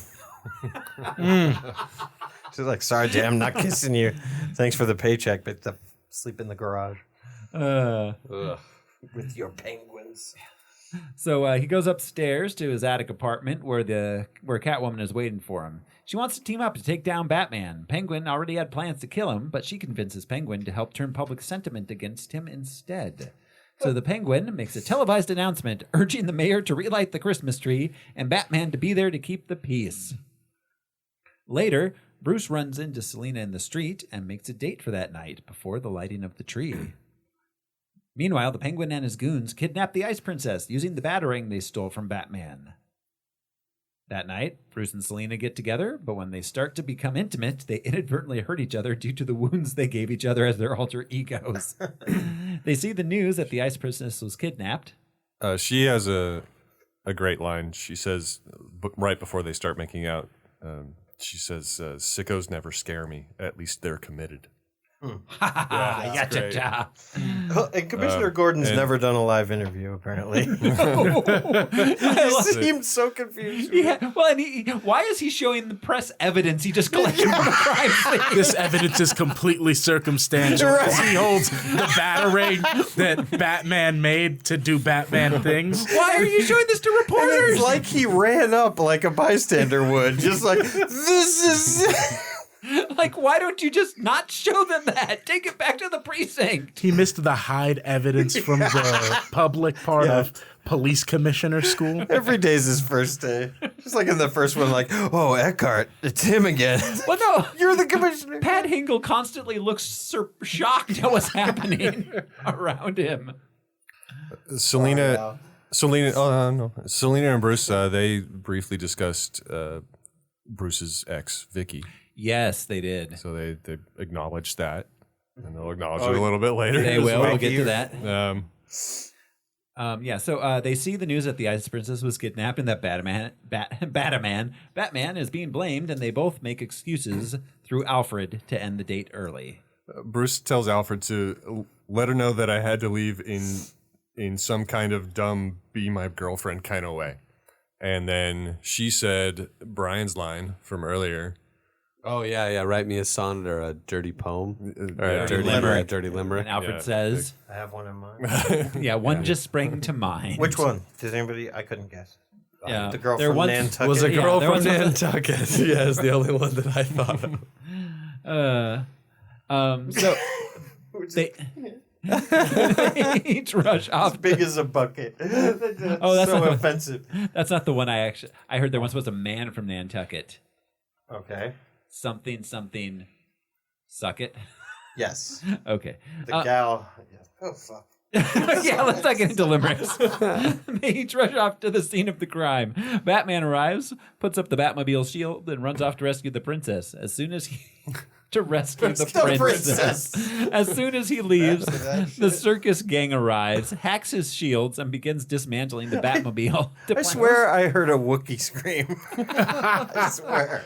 He was there to protect the princess. Maybe it was a bear. Yeah, exactly. They plant a remote control device. Meanwhile, the mayor is given a speech. Above, on the rooftops, Batman spies the Ice Princess tied to a chair in an abandoned building. There's so many abandoned buildings in movies. He enters, intending to rescue her when he's attacked by Catwoman. They fight. They're talking about Penguin Ice Princess says something about some guy who smells like fish, and Catwoman says, "Did someone mention fish? I'm starving." And Batman's line is "Eat floor." Eat floor. And shoves her to the floor, and then he says high fiber. But with a dry cool wit like that, I could be an action hero. Exactly. No, their barbs are like terrible. Right, this he's time. got jokes. They are no, it's like Buffy the Vampire Slayer level of quipping. Yeah. So, they fight, trade barbs. She runs off with the Ice Princess. Batman chases and finds the Ice Princess standing on a ledge. Why did she just stand there and not jump down onto the building? Because Catwoman told her to stay there. Oh, well.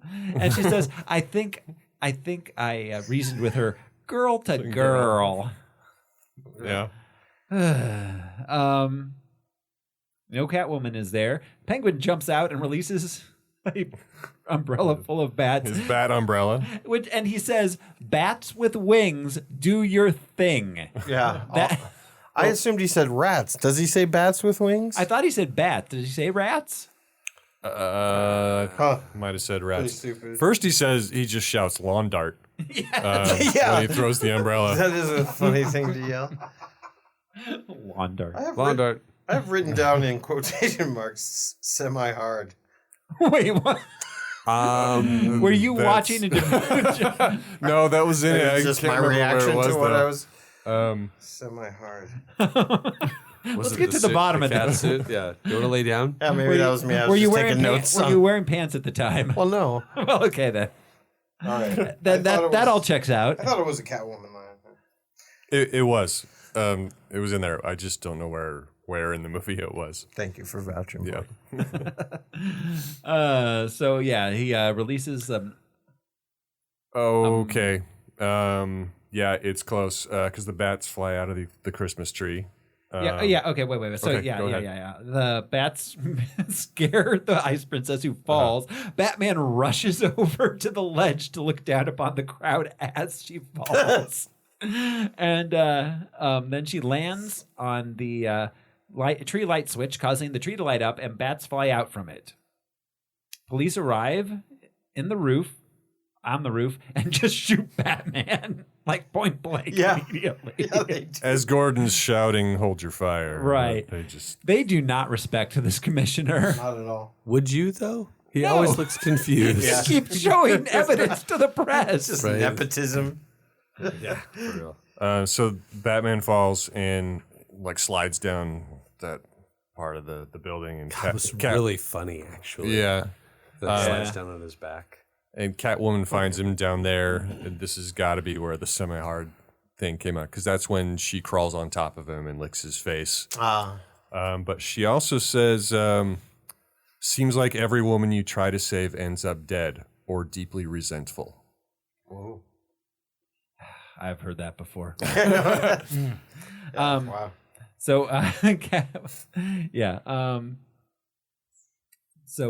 Batman flies away on his hang gliding wings. He hang glides away down over the crowd while there are still bats flying and people running and screaming.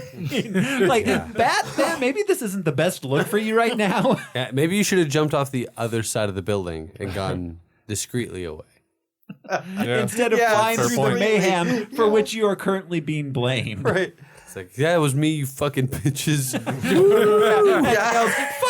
I'm fucking drunk Batman. He just, it's a bad look. I'm Batman Rick. I shit my pants in this suit.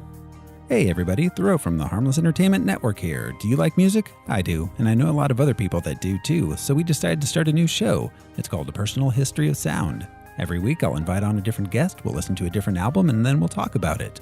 And if you become a patron, you can hear it first at patreon.com/harmlessentertainment. Don't worry though, it'll be coming to a free feed near you soon enough. That's A Personal History of Sound from the Harmless Entertainment Network, coming soon. Penguin and Catwoman meet above. For real. She rejects his advances, and Oswald breaks off the partnership and attempts to kill her by strapping her to an umbrella helicopter. She falls through a greenhouse and survives. That's life number 2. He said something about weird erogenous zones. He said something like... This is a lot of stuff here. Some weird hypersexual shit. That was later when he was giving the speech to the penguins with the rockets. rockets. That's right. Yeah, the penguins. At this point, he says go, my sweet, go to heaven. Or something like that. Yeah. Heaven, yeah.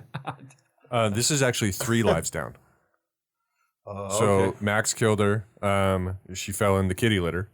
I would consider that a second life. Well, no, because at the end when she's counting, she said she had 2 down already. Okay. I thought.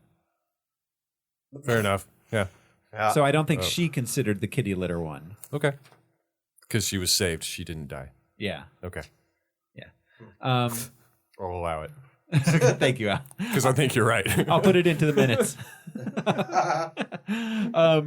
Penguin adjourns to a trailer where he can control the Batmobile remotely, and one of those things that you get like outside the supermarkets. You put a coin in and you ride.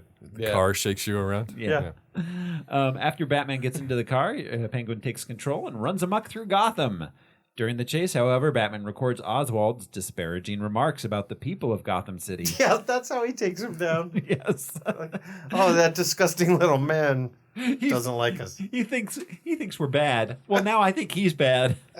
He plugged him into the Bat PA and just like he's in the bathroom psyching himself up and doesn't know the mic's on. At least he didn't say you can grab him by. Yeah, it's a big You know what? deal. Right. and it was 3. It was 3 because It was 3? yes, because the life that Shrek takes, the fall in the sand, then she falls in the glass house, but Shrek shoots Batman once, and that leaves 5 more bullets. And then she said she had 1 life she would spend next Christmas, right?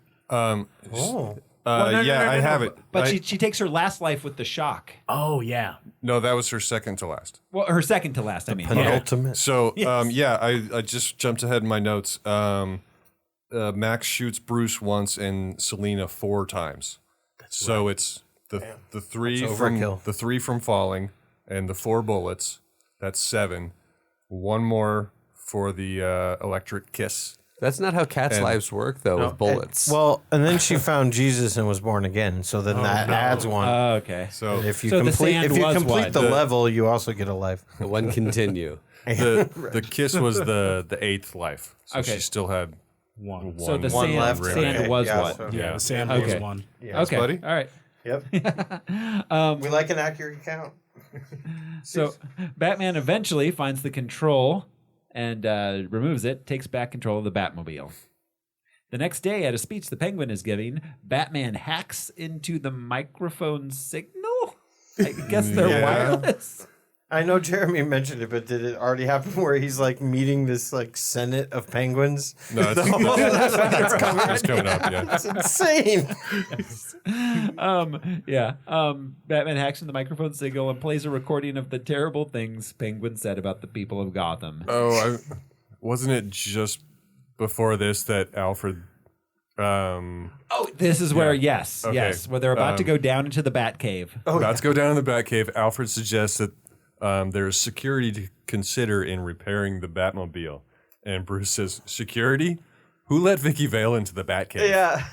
Yeah, I turn around and there she is. What's up with that, He Alfred? straight called him out. Yeah. Yes. Yep. I'm so happy Good about for that. him. And there's a bat chute concealed in the Iron Maiden. But Alfred takes the stairs. Yes. Yeah. So why the fuck does Bruce have that Iron Maiden? For fun. Efficiency. They do get down there about the same time. They do. Yes. Well, because Bruce has. Yeah. Alfred was 2 stairs at a time. Bruce has to go into the Iron Maiden, wait for the doors to close and the spikes to not kill him, and then for the floor to fall out, and who knows how steep the incline is. Yeah. Fuck this guy. Fucking Bruce. So the crowd turns on the Penguin. They pelt him with produce, and he opens fire on them. And Penguin says what we always think: why is there always someone who brings eggs and tomatoes to a speech? Yeah. Yes. Says it right there. Yeah. He runs away, returning to the sewer, where he renounces his humanity and reveals his plan to abduct and kill all of Gotham's firstborn sons as revenge for what his parents did to him. Okay, so I have my little crazy tangent here. So there is a Moses narrative from the Bible in the Penguin's arc. Yeah. Because it starts off with his parents throwing him into a river. Mm-hmm. In a basket, he's found and raised, and then you play on the whole firstborn sons thing, the curses and all of that. So that's a weird Burton-esque thing, putting in odd literary or biblical historical references. Yeah. Also, there's a reference to when the Penguin denounces his humanity, it's a reference to the Elephant Man. Because he says, I am an animal, not a human. Whereas at the end of Elephant Man, says I am a human. Yeah. Well, and I see the Moses thing with the, the two sons of the Pharaoh. Like at first, Oswald's trying to reclaim his birthright, kind of thing. And then it turns out his real life was down there with the Israelites. Also, but interesting. The penguin Israelites. Also, this whole grip of them. Wasn't the fourth plague penguins? Yeah, I think it was. Correct. Yeah, just fell from the sky in Jerusalem. Egypt. Yes, Egypt. Right. Pardon me. That night at a charity ball hosted by Shrek, Bruce and Selena meet and discover each other's secret identities. Jude just couldn't get over the fact that there was one guy dressed as George Washington. He was like, "Why would you dress like that to go to a charity ball?" It's a masquerade. Yes, and they're the only two people not wearing masks. Yes, so, thematically. But also, they are the only two people truly wearing masks as well. Right. Ooh. Yeah. Where their own faces are their masks. Yeah. Deep. That is. Yo, but they should be wearing masks because someone's going Because that's what you do at a These two masquerade ball. fucking weirdos not wearing masks at this thing. And why are they having a masquerade ball at Christmas? That's a weird... In the midst is that of all not a the- weird time to... That's I a think little so. weird. Yeah, but it's New the big- Year's seems like a better masquerade. Yeah. I wanted to mention, I'm sorry, from the sewer earlier when Penguin announces that he's going to kill all the firstborn, there's the one fat clown that says, "Killing children, isn't that a little?" And he shrugs. And then Penguin shoots him. He says, "No, it's a lot." Yes. Killing sleeping children. Sleeping children, okay. Because it's the biblical kill them in their beds. Right. I'll wake them up first. Don't worry. Oh, jeez. Oh my God. Wow, that's Hey, Bart, do you want to see the chainsaw and hockey basketball? Oh, Sideshow Bob. Sideshow Bob. The penguin appears and reveals his plan, bursting through the floor in a giant rubber duck vehicle. Yes, And indeed. We mentioned... You mentioned, Al? We mentioned that Bruce and Selena figured out each other's identity. Yes. Okay. Yeah, they And then, discover each other's identities. her line is cute. It's like, "Oh my God, does this mean we have to start fighting?" Mm-hmm. Yeah, that was good. That was cute. Yeah. That was a good scene. They Well, were and good it together. kind of did the split personality thing. Yeah. Yeah. Because they actually really like each other as people. Yeah, they do. But not so much as Batman and Catwoman. vigilantes. Yeah. Right. Yeah. But they have a similar Which- moral code. It's just she Yeah. steals, but like they don't go out to harm people deliberately. He just happens to be a billionaire. So He doesn't have to steal. Yeah, exactly. exactly. Yeah, exactly. She's like, I'd save more motherfuckers if I didn't eat groceries. Yeah, no one's paying me to kick these motherfuckers' asses. Good fucking point. Yeah. Yeah. So yeah, Bruce has free time it's and easy money. to be high and mighty when you're a fucking billionaire. Yeah. Easy to have a moral code then. So this is a little bit different from most of what I recall from Batman Catwoman lore, that usually Selena has no real interest in Bruce Wayne. But Right. at this point, I mean, not in the movie, but Bruce Wayne knows that Selena Kyle is Catwoman, and he's still interested in her Yeah. romantically. Yeah. Selena Kyle is not interested in Bruce Wayne, but she is interested in Batman. Right. Normally, in a lot of the things that I see, Like or read. Lois and Superman. Yeah. Yeah. But anyway, yeah, it's just a little different. Yeah. Interesting. Yeah, we've seen through pop culture, women love to fall in love with dudes in helmets and masks, things they can't even see their face. And ducks. Oh, the Mandalorian. Oh, he's so beautiful. And ducks. And ugh. All right, so the Penguin reveals his plan, and he intends to take Shrek's son Chip. Chip Shrek. Chip Shrek. Hey now, you're an old dog. This is where I noticed that the mayor had a fake knife plunged into his back. Yeah, I saw that. which was That's by symbolism. which was by Max Schreck, I imagine. Yeah. That's like I imagine he was getting a jab in. Et tu, Shrek? Yeah. Shrek gives himself up in his son's stead, convincing the Penguin to take him. Penguin takes him to the sewer below, where he reveals to him that he's going to have the circus gang kidnap the children, then drown them in a pool of industrial waste created by Shrek himself, before drowning Shrek in the same. Is this eco-terrorism? Yeah. That's Totally. Why did he have to hand make it? Like it's like boutique toxic waste. He's like, I couldn't get some like stuff from the nuclear power plant. I had to make my own. I don't want people turning into Ninja Turtles. Yeah, it's like, I make sure this shit's inert. Make sure it kills them. It's gotta be painful. I've seen the Toxic Avenger. Yeah, exactly. He makes his own after he talks about how there's a literal sea of the stuff in the sewers. You're right, he from does. Shrek's. Yeah. Gross. So shit, I picked a cute one. Is that then he's pulling out that umbrella? Oh, that's right. At the end. That's at the end. The very last. That's actually his very last line. Is it? Yeah. Far out. So Batman foils the kidnappings, and the Penguin gets word from the surviving monkey. The last monkey on the scene. So there's actually a baby stealing train. Which I'm pretty sure, by the way, is Marcel from Friends. Anyways, go ahead, Al. A baby stealing train? Yeah, that too. the organ grinder was driving a train. Vincent with all the- Schiavelli, consummate Yes. character actor. Yeah, very famous Yeah. character. So yeah, Batman stops the baby stealing train and then has the monkey deliver an RSVP that says like with regrets. Oh yes. The children will not attend.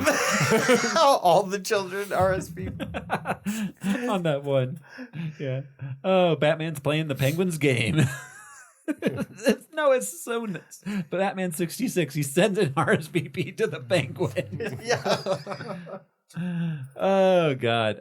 The Penguin is furious. You're right. I didn't realize. Yeah, it is so 66. That was Jude's main takeaway, was that this is just so campy. Well, there's even like when they're having their meeting up in his loft, and Penguin's like, "You minx," like he sounded like Burgess Meredith. Oh yeah, with the I ought to have your spade. Gotta have your spade. Yeah, exactly. Yeah, I just didn't realize it. Yeah, no, 15-year-old me that watched this in the theater didn't see that at all.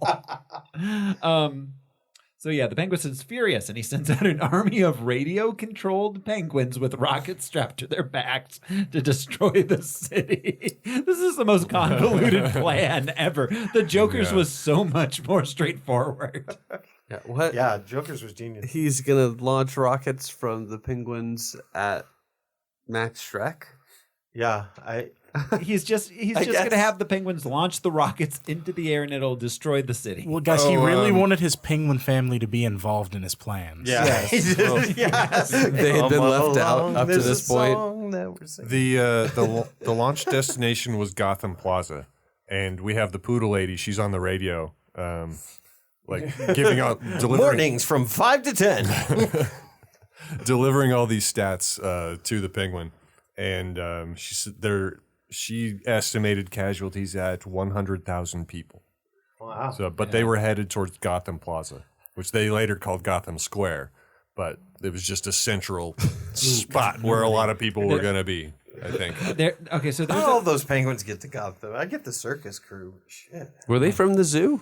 Was he selectively breeding them in the sewer? But that's a lot of fun. Yeah, it's a lot of I've been. I've seen some aquarium. I don't know. Was it an abandoned zoo? 6 penguins. Were they just penguins underground, breeding for 33 years? Maybe, or I thought maybe in the zoo was just Gotham sewers closed for the winter. Right, exactly. It's cold because it's Christmas. It's not always Antarctica. That I never thought that, but that makes sense. It was just closed for the winter.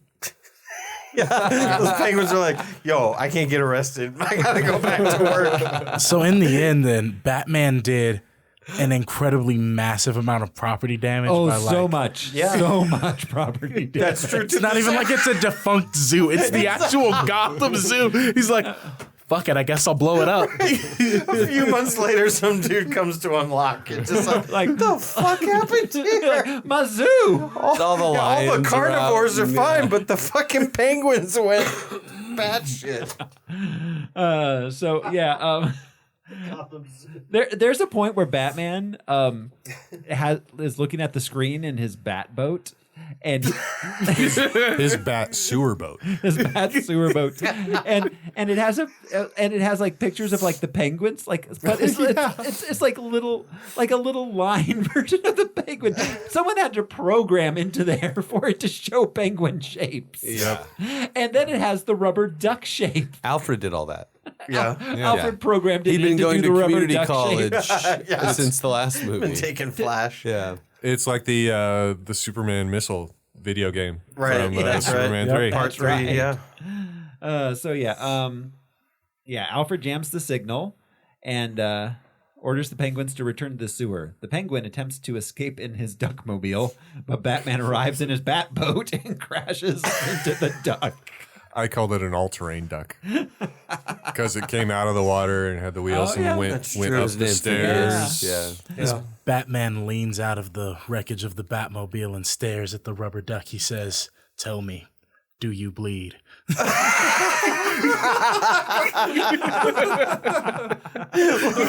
Right in his duck eye. Yeah, he like crashed out of that wall and just like plopped right onto the duck. Yeah, and just cut the duck's head off perfectly. It's like, oh, whoops. So, Batman calls the penguins to him, and the penguin steals Batman's remote control. The penguin launch their missiles, destroying the zoo, and the penguin falls through a window into the sewer's toxic water. But wouldn't that kill 100,000 people? I'm confused. Not if it just destroys the zoo. I don't know. Killed a fortune in zoo animals. Yeah, they did. Those gazelles are fucked. This is all just an insurance scheme. Bruce Wayne owns the zoo. The zoo's been losing money for years. We've got to do Bruce something. is just like, I've been paying that shit in my trust, man. I got to do something about that. He's blow that thing up. He's the real villain that Tim Burton was trying to get to by the end of the series. Exactly. Right. Let's go to the zoo. The only monium I like is panda. Oh, man. Below, Shrek escapes but is confronted by Catwoman, who intends to kill him. Batman pleads for Selina to stop, unmasking himself in the process. There's got to be a better way to take that mask off. Well, it just tears it like it's, That was something that always bothered me ever since I first saw this movie, that just the tearing of the fruit roll-up mask. Yeah. So potentially any villain that's, grappling with Batman could just grab the ears and just rip it off him. Yeah. Which I liked that she grabbed the ears earlier and used that. Like we hadn't seen that before. Yeah. But the tearing of the cowl. What if it tore that easily? When she grabbed his ears, it would have just pulled it right off. And not to mention, he's been shot at this point. Right. Yeah. It's weird that it tore. Yeah, really weird. It's supposed to be like, I don't know, bullet protective. Yeah. I don't want to say bulletproof because... Well, right, but it's implied that it's pretty protective. Bullet repellent. Yeah, nope, just tear it right off. Just like everyone else, only the chest is Kevlar. So. Yeah. No one gets shot anywhere else. Definitely not in the mouth. Never. No, not in the mouth area. In that area. Unless he's going to catch it. The bullet. With his... unless you're... Yeah. Okay, Shrek draws a gun and shoots Bruce, and then shoots Selina. When Max sees them both, Selina takes her face off, her mask off, her face off. Selina takes her Noxzema. I'm going to take his face off. My face! She takes her mask off, and Max says, "Selina Kyle, you're fired. Bruce Wayne, why are you dressed as Batman?" That's such a great line. Why are you dressed as Batman? And she says to him, he is Batman, you idiot. Yeah, had to be explained. And he just then realized who she was. And, that was beautiful. Max needs a little help. He's not as smart as Chip. Dressed as Batman. She survives and electrocutes herself and Shrek with a stun gun and a power line, causing a massive explosion. Bruce finds Shrek's Indiana Jones style remains. He's fried. Yeah, completely fried. But Selina is nowhere to be found. The penguin emerges from the water for one last scare, but he picks the cute umbrella and falls over dead from his injuries. The penguins walk him into the toxic sewage. The penguin Paul pallbearers. Bearer style. Yeah. A penguin funeral. Yeah, Finally got to see one. Okay, so crazy thing I read though. Dream about it and Hard to dream catch. about it. Yeah, hard to catch like a jaguar. Tim Burton was so worried about PETA being upset about the movie that he had little people Yeah. acting in penguin suits. And if you notice throughout the whole movie, and I thought this was a little clever though, he has them intermingling with the penguins. Yeah. All the real penguins all throughout the movie, just so that they feel more commonplace Right. when they show up. That's so funny because in the past, whenever we've done like bios from different actors in other movies, and there've been a lot with little people, and that's come up a few times. I remember Al reading this, like he played Emperor Penguin in Batman Yeah, it Returns. was, He played King Penguin. And, Ewoks, I believe. Yeah, one of the there Ewoks were a guys, few Ewok actors that were That's were awesome. penguins. yeah, that's cool. With the penguin funeral. Oh, who was the? I can't remember her name, but the woman who played Thumbelina in Total Recall. She was one of the Emperor Penguins. Yes. What movie were we? Yeah, I can't remember. Yeah, Yeah. Right. yeah. That was from Return of the Jedi. She was one of the Ewoks as well. But yeah, look her up, folks. Thumbelina from Total Recall. We're not going to Google it, but you could. Later, in his limo, Bruce sees Selina's silhouette in an alley, but only finds a cat. I think that's Miss Kitty, who he takes Yeah, with I think him. so. Yeah. The bat signal appears in the sky as Catwoman watches. The end. Oh, It was a great final shot. Yeah, Yeah, it it was. was. Cool. It was a great final shot, emulating also like the final shot from the first movie. one, yeah. There was a line out between Alfred and Bruce. Alfred says, "Come what may, Merry Christmas, Mr. Wayne." And Bruce God bless says, us, everyone. Bruce says, "Merry Christmas, goodwill toward men and women." We're not So, misogynists. Is this movie supposed to be feminist?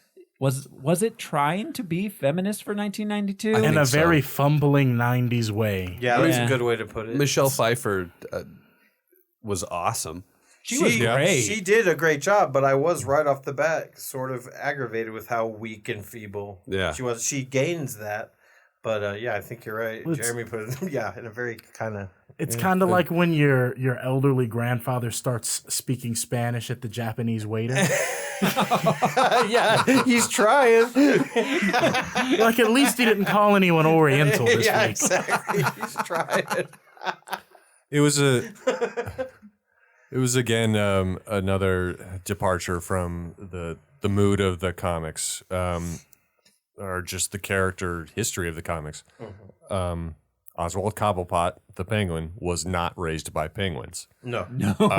Selena Kyle Or birds. Or, yeah. Selena Kyle was not. He was like Mowgli or like the Jungle Lord Book. of Greystone. He was not raised by penguins nor carnival folk. He was the he was the Tarzan of penguins. Well, even in the show Gotham, the umbrellas aren't anything other than his first job was holding Fish Mooney's umbrella when she Yeah. walks out in the rain and shit. And Straightforward. Selena Kyle was not a weak-willed secretary. Not at all. She was not a timid person. No, she was not. Yeah, I mean, so overall, I enjoyed it. Oh, me It too. was very different than I remembered, but I enjoyed it. Yeah. It's the last good one. For a while. Oh, till Nolan. Yeah. Yeah. In the previous Batman movie, there were also departures, and I think it's just writers' choices, Burton's choices. Yeah. And they work within, I don't know, the Burton universe. They kind of did their own thing. It's okay to have different origins and different histories to these people because we've already established, DC already established in the 70s the multiverse. So different takes on different characters. It works. Yeah, it does. So, guys, we ready to rank it? Yeah. I guess so. All right. Let's give it a go. Al's favorite part. So let's start somewhere. I think around the middle is where we've agreed to come in, which we've been doing pretty regularly. Because recently. we still have the first Burton Batman at number 1, correct? The first one is at number 1. Okay. That's our number 1 movie. Yes. Yeah. Well, okay, here's something interesting. Batman 66 is at number 3. Does this go Does this go below or above Batman 66? Oh, dang. Wait. I liked this better than Batman 66. I also did. Yeah. Well, sure. Yeah. I mean, What else is it? Sure. What else is it nosing I out? mean, for its era, I don't know if it was better than Batman. I don't know if this was better in 92 than Batman was in 66. Yeah, I'm not making a case for it, so I don't want to argue. Yeah. Okay, below Batman 66 is Swamp Thing. We need to keep that there because it's starting to become sort of confusing. Really? No, the week we did it, it was fine. Yeah. Every week since it's been weird. Right. Should we put it after Swamp Thing? Yeah, but just below. No, below Swamp Thing is Superman 2. Which is a good movie. Which we like that movie. All right, I don't know. Batman Returns. Yeah, above or below Swamp Thing. But below Batman 66. Or above. I think the consensus was it's better than that. So usurp that. What do you think, Jeremy? Is this better than Batman 66? I personally enjoy it better than Batman 66, but every time I watch it, it seems to get stranger. Yeah. Yes. But that could be Yeah. It's not necessarily a bad thing. Right. Sure, better than 66. That's what everybody thought, right? Brian? Yeah, I'll give it better than 66. Okay. Yeah. All right, bring the notary in. We'll all sign. We ranked ourselves into a corner here, folks. Yeah. Nothing's better than Swamp Thing. At least we know that. Yes. All right, I'm putting Batman Returns at number 3. The third movie behind Superman and Batman. All right. Yeah, so there we go. Next week, everybody, we are going to be watching our second female-led movie, Buffy the Vampire Slayer. What was the first one? Supergirl. Oh, right. I know. We think it's a Peter O'Toole vehicle, but it's not. Yeah, that'll be fun. Let's thank our guests. I know we're going to do our little taglines, but thank our guests. Yeah, thank you for coming in, Jeremy. having me. It was a lot of fun having you on. Thank you. Yeah, so that's it. We are going to see you next week where we talk about Buffy the Vampire Slayer. This has been Well-Respected Monster, Thoreau Smiley. I'm Josh Cece, and I'm the best young person a role model can have. I'm Brian Lesh, and I'm going to go adjust my bat mirrors. I am Jeremy Reed, honorary penguin pallbearer.